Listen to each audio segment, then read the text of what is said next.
Ya, pemirsa, Kapolri Jenderal Polisi Tito Karnavian dan Panglima TNI Jenderal Gatot Nurmantio mengaku telah mengetahui akan terjadi kericuhan yang dilakukan sekelompok orang dalam aksi 4 November kemarin. Dalam bentrokan tersebut, ada 18 prajurit polisi dan TNI menjadi korban penusukan oleh perusuh. Tadi malam tuh lagi proses karena banyaknya masyarakat, proses dia perlu waktu. Dan pada saat proses itu, sekitar jam tujuan pada Isya, ada kelompok-kelompok yang sudah direncanakan, untuk membuat rusuh. Dan itu sudah kita ketahui. Prajurit dan kepolisian sudah dipersiapkan juga kita semuanya untuk menghadapi itu semuanya. Makanya dimaki, dilemparin, kita semuanya diam. Tetapi pada saat malam tidak terlihat, pura-pura jam mukul, ternyata siangnya mereka melihat ada ruang mana ditusuk. Pakai panah yang dibuat dari paku yang kayak itu, ada bengkoknya, jadi kalau ditusuk nggak bisa keluar lagi.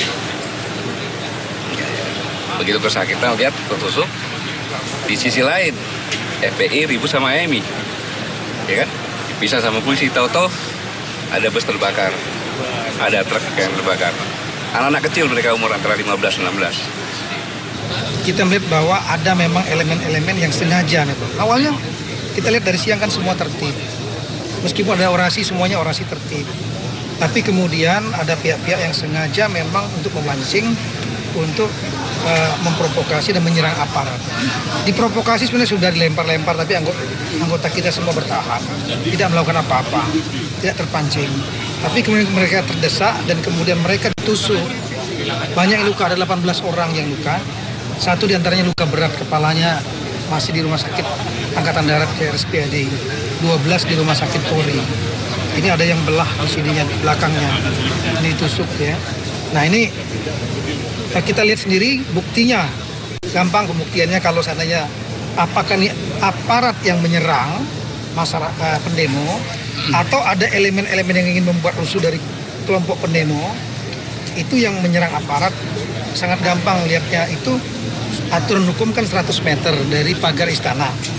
Kami bertahannya di 100 meter. Jadi anggota-anggota kita di 100 meter ini mempertahankan garis ini.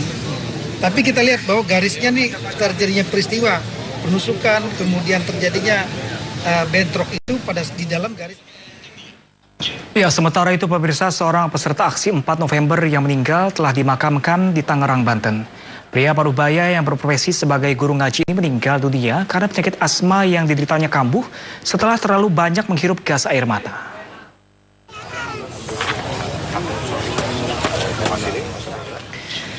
Setelah disemayamkan di rumah duka, Muhammad Syahri, peserta aksi 4 November yang meninggal, dimakamkan di kawasan Binong, Tangerang, Banten.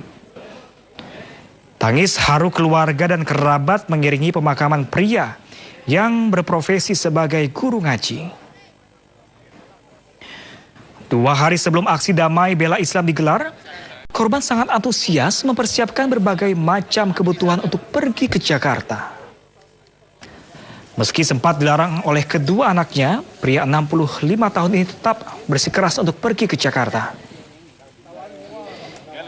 Pria Parubaya ini meninggal karena penyakit asma yang dideritanya kambuh setelah terlalu banyak menghirup gas air mata. Meski unjuk rasa awalnya berjalan dengan damai, namun aksi berujung ricuh pada Jumat malam.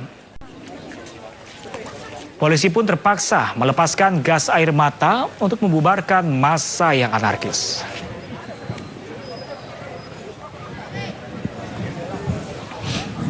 Karena memang yang harus ditekankan di sini, mereka yang hadir itu tidak semuanya dan tidak betul jika dikatakan mereka pure membawa politik. Itu yang harus saya tegaskan.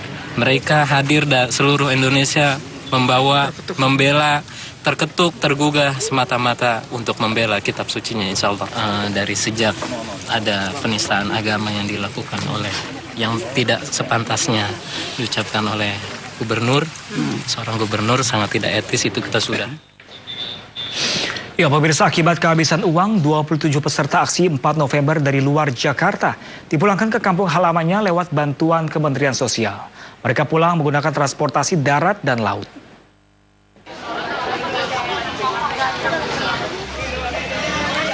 Para peserta aksi asal Serang, Lampung, Bengkulu hingga Aceh ini terpaksa bertahan karena ketinggalan rombongan. Sementara untuk kembali pulang mereka sudah tidak ada lagi atau tidak memiliki uang. Beruntung pihak Kementerian Sosial memulangkan mereka secara gratis.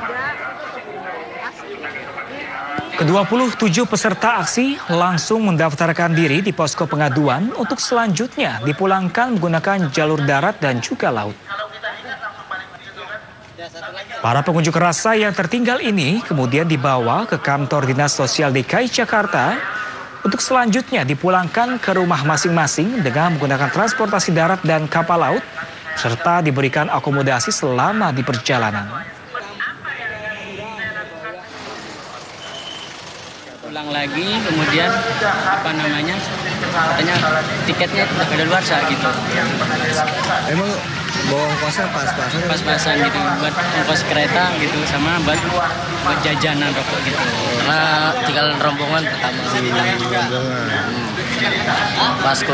Pas habis kita dari toilet berdua, pas kesini lagi udah nggak ada rombongan. Terus sekarang mau pulang sama siapa, Pak? Sama ini nih, anggota rescue.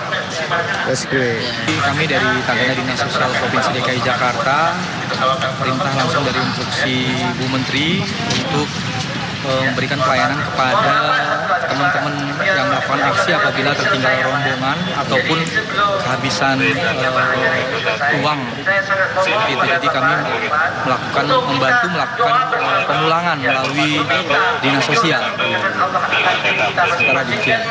Berapa banyak, Pak, tadi orang yang dipulangkan? Yang tercatat yang sudah tadi berangkat sudah kami tangani ada 27 orang. Yang terjauh adalah yang dari Aceh sebanyak 2 orang, ada juga yang dari Madura, Bangka Belitung, yang lainnya sisanya dari Banten, Bogor,